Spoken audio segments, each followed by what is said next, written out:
I'm Ian Hyman, and this is Crash Course English Edition. We're going to talk about the significance of Chicken Little's event and how it might affect Nell's and Sula's development as people. In other words, what might this event symbolize as their coming of age process? To what degree do they hold themselves and each other accountable?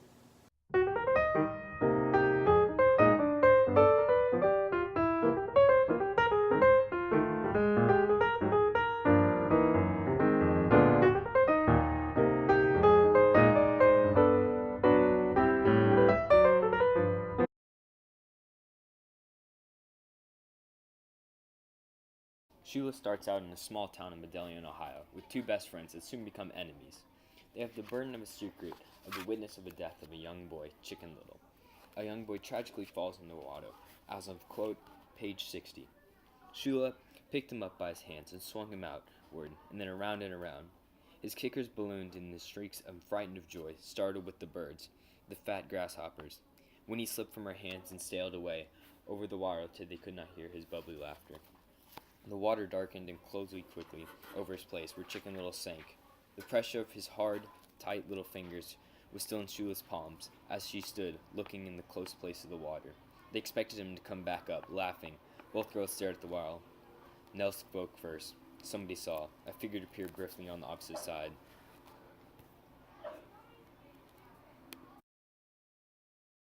In Shula, there was a neighborhood boy named Chicken Little. His behavior suggests that he symbolizes innocence in the book and focuses on the destruction of it. The bottom is a thriving black community that was given away by a slave master prior.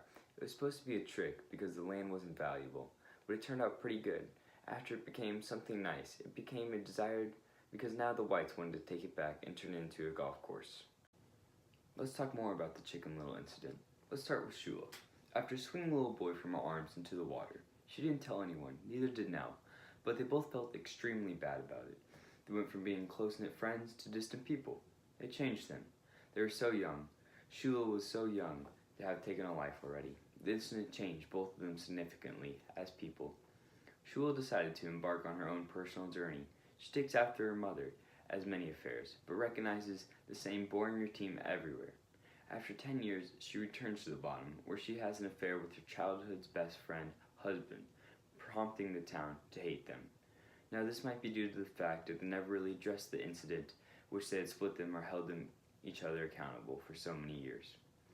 In most childhoods, kids have one incident, or a time in their life where they just learn about the real world, how it's not all fairy tales and fantasies. Normally it happens right in time for the kids to hardly say was because it's different for every kid. But for Nell and Shula, it was obviously Chicken Little.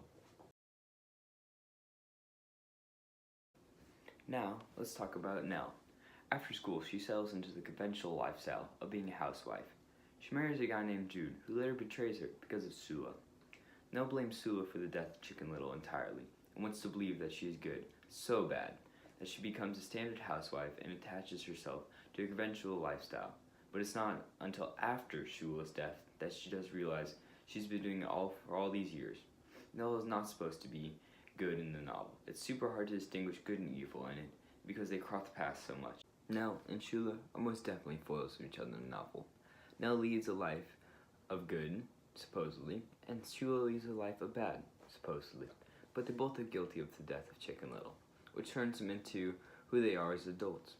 One could argue the novel is also a Bildungsroman roman too. To be a Bildungsroman, roman, there has to be a setup, experiences that shapes the protagonist's characters, and the protagonist reaches maturity.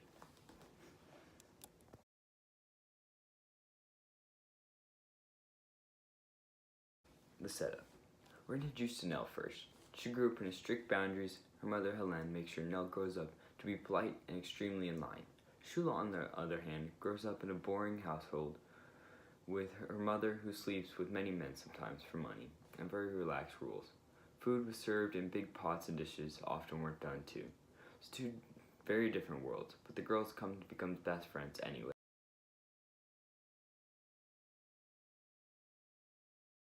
Now, experiences. Nell and Shula both participate in the death of Chicken Little. However, they have two very different approaches to it. Nell doesn't want to believe that she was even a part of the murder, but Shula realizes what she's done, that they just killed a little boy, and has to live with that. while Nell tries to put all the blame on Shula.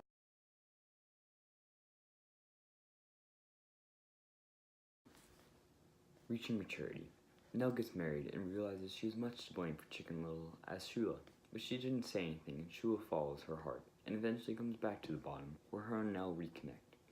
Then Shula has an affair with Jude, Nell's husband, which makes it come full circle that when Nell decides to not even think that she has a part taken in Chicken Little's death, Shula agrees that she does and moves on with it and realizes her life opens up and she feels more heart-filled, while Nell always seems to be dredged down and have to live a more conventional life. So, in Sula, Chicken Little's death plays a significant role because I'm trying to make a video over here. So in Sula, Chicken Little's death plays a significant role in Nell and Sula's coming of age. What's the word?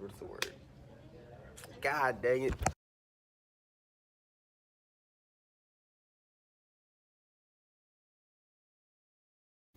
And don't forget to like and subscribe for all of our further videos and more details.